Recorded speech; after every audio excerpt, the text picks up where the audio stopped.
All right, if you stayed up late to watch the VMAs, like Winston here, there were so many great moments and social media, of course, on fire. Yeah, I actually turned it off almost closer to the end because Kanye's sermon took a long time. That's a good way to put it, yeah. It was quite the conversation that he had on stage. It was a one-person conversation with himself, yeah.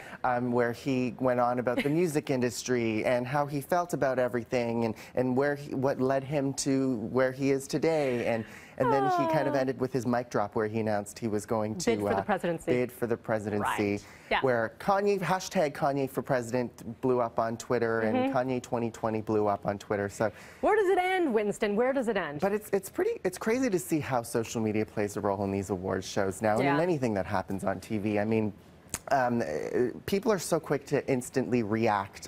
You know, there was the Miley and Nicki Minaj spat. Which you think maybe was orchestrated? Yeah, there were quite a few of us. I know Adam Wilde was talking about it. I know Terry Hart was talking about it. Yeah. We were all kind of, it happened and we kind of tweeted right away, all of us.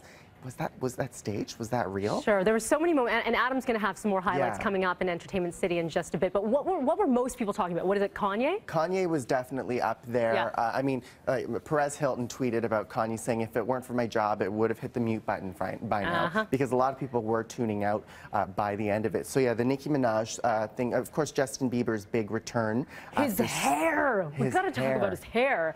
What did you think? Kind of Trump-like. It's okay. I know when it comes to hair, there was Justin Bieber, and The Weeknd, of course, has very unique hair. I think the best tweet I saw was that someone said he pulled off a bit of a Zach Morris, because he was wearing, when he first walked the red carpet, he was wearing kind of tighter jeans, and then those shoes, and then it was kind of like Zack Attack. You remember him in Zack Attack? Anyone? Yeah. Right? Yeah. No one? Yeah? Yeah. And then the sweep. It was kind of, you know, not him, but his stylist has taken a chance. Yeah, all right, for sure. Why not? Yeah, so that was quite the show last night. So we're gonna have more about that in Entertainment City coming up. Okay, awesome. Also, we are talking about Orientation Week.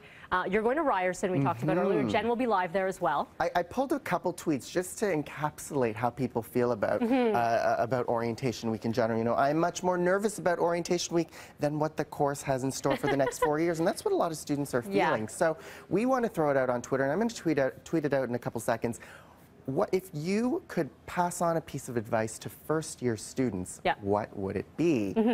And my advice is be open to anything. Take chances. You know, I know a lot of people in there, especially during Orientation Week, said, I don't know if I want to take part, and they kind of just became hermits and did their own thing. But that's where I personally met a lot of people. And that's where I almost regretted a little bit of my experience. I felt like I almost tried to speed through a lot of what I had to do, and it was just kind of heads down, study. But then because I didn't stay in res, I kind of felt a little pulled out of that culture as well. So yeah, my piece of advice would be to kind of be open to possibilities, have fun, and just kind of get to know your friends, because like we said earlier, these are the years where you kind of make those good friends that you kind of stay in touch with. Really transitional, and some people, like I'm sure a lot of your good friends came out of Ryerson, right? Definitely. Two of my best friends, I met them on orientation day at the Ryerson School of Journalism, and I'm still good friends with Alex and Natalia. So. Hi, Alex and Natalia, if you're watching. Russ Holden, do you keep in touch with anybody? Basically, yes and no. A couple of people that I've talked to at school from Queens, yes, and some from Ryerson, of course. I went to Ryerson, and then I taught at Ryerson for a while. So a lot of people from Ryerson are still part of my circle, if you will. Enjoying that, though.